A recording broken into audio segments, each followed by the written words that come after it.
Our next guest really is a walking definition of the word conqueror. Ben Raymond in the building. He's a philanthropist, a motivational speaker, a development coach, and a mentor, so he wears a lot of hats. And he's also the author of the book, Playing the Game Without a Coach. So first of all, thank you so much for being with us. It's really a pleasure. You know, your story is really an incredible one, and we were talking about it before we went on camera, and it's kind of a mix of Blind Side meets Antoine Fisher, if you've seen those movies. So kind of explain what you mean by that, because you've had quite a journey. Yes, it's hard to say in just a few minutes. Yeah. Growing up for me was a lot of dark days. Yeah. My mother battled a severe crack addiction. She was bipolar schizophrenic. Wow.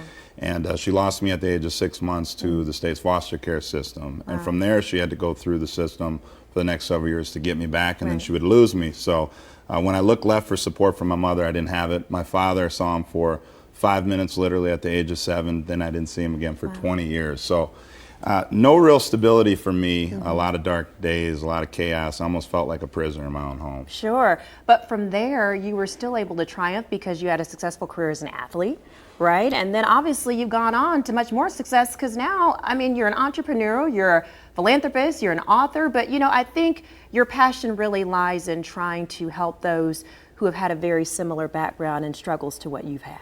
Yeah, there was a special family that took me in. I call her Mom Cat. I lived with 3 different families through high school, and this particular woman loved me when I didn't even love myself. Wow, and that's powerful. Sports gave me the confidence on the outside. I was very confident, but on the inside, behind closed doors, you know, you need that person, you need that mentor, and she gave me that, propelled me to, you know, my college career and then also professionally. But I really wrote this book called Playing the Game Without a Coach with the mindset to really motivate people to share their story. Yes. I was embarrassed in my story growing up. And you said that Yes. because from the outside, it may look real good, but on the inside, you never know what people are going with. You never know, or going through, I should say. You never know the storm that they're going into, or they just got out of, or they're going back into, right? And it's not always is a tough ending. I happened to see my father 2 weeks ago, so he's been in prison for the majority of his adult life. But at the age of 27, when I found my father, I also found out I had a sister I never knew I had. Wow, and that's something. And if you saw her, you'd think we're twins. Wow. And you know, for me, I always wanted a sibling. I got that.